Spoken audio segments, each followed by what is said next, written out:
皆さんこんにちは。今日は公園で歩きしながら学校の話しています。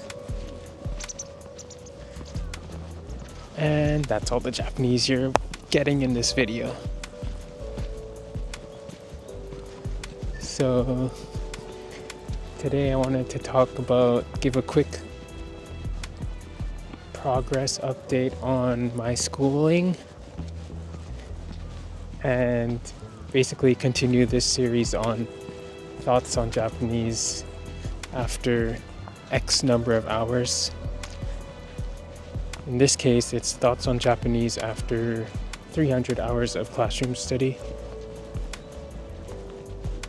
So firstly, I passed level 2 of 8.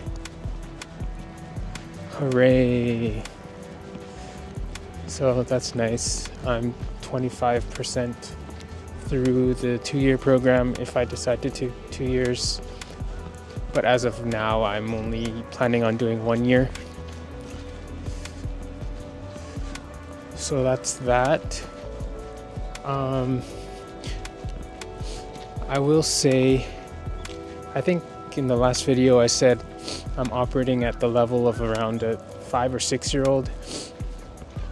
I'm gonna have to revise that downwards and say I'm actually probably at the level of a 2 or 3 year old. Not that I've reverted or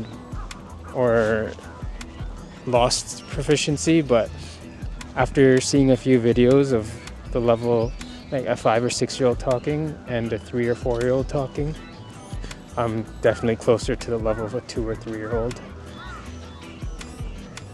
And I really don't have too many additional thoughts that are different from the first video, and I wanted to keep this nice and short, not a 45-minute dissection of the language.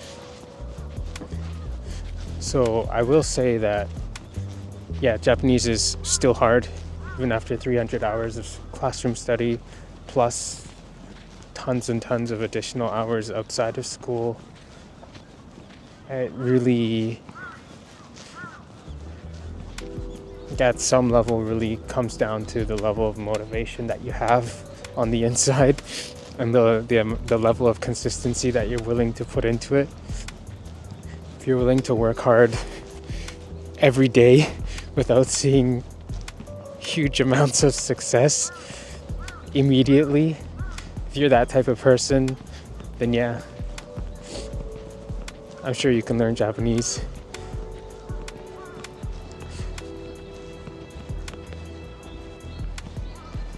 The other thing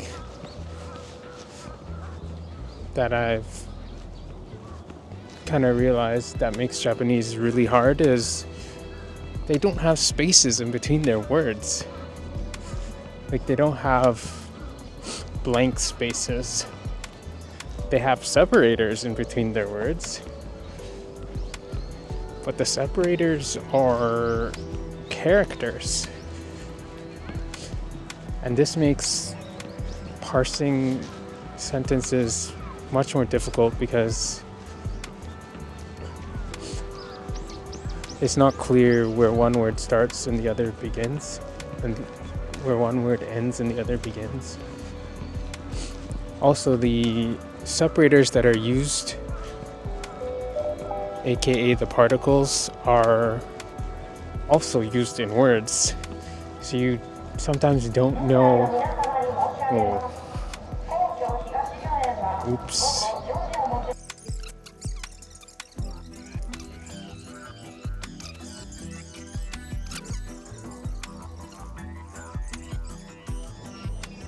Right. So as I was saying, the characters that are used to separate words, also known as particles, like ha, wa, to, ga, de, ni, they can also be part of words themselves.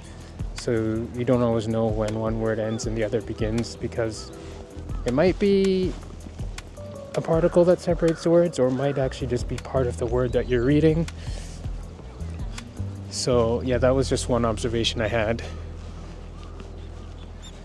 In terms of grammar, in the last video I mentioned that grammar is, like, the grammar structures are not that difficult to understand. And I still think that's pretty true, but there are so many of them that it's hard to know which one to apply and when to apply it. And the other thing that I've realized that you can't really learn in school is sort of certain cultural nuance around how you select your words, and also just knowing, because the language is such a high context language, knowing the different situations in which you can select a word and what's the right word to use in the situation is really, I find myself constantly using the wrong word for a situation. That's partially because I don't have an expanded vocabulary set yet, and partially just because I don't have that cultural sort of nuance distilled in my bones. So yeah, like an example is the word sugoi, which means great or amazing. And I learned recently that you can say something like sugoi ame, which is like, whoa, it's raining a lot. Or you can use sugoi as a prefix in front of other words in that way to sort of emphasize that it's really great. And so I was talking with one of my friends, and how I wanted to say that he's a really good driver. And so I said sugoi unten suru, or that he drove really well. And apparently that means you have a lot of road rage and you're a very aggressive driver. And so I was like, okay, that's interesting. Didn't really know sugoi could be used in that way, but cool. And I went and I continued on with my day. But yeah, that's just one example. There are countless examples of nuance in how the words are used. So yeah, that's pretty much it. I don't have much else to say. Remembering the kanji is getting easier over time. Also, I have realized that I am starting to get better at listening comprehension. I can pick up more of what people are saying, even at native speed.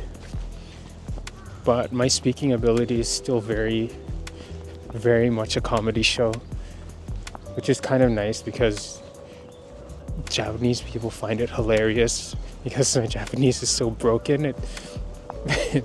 It's basically like free stand-up comedy for everyone. But yeah, that's pretty much all I have for now.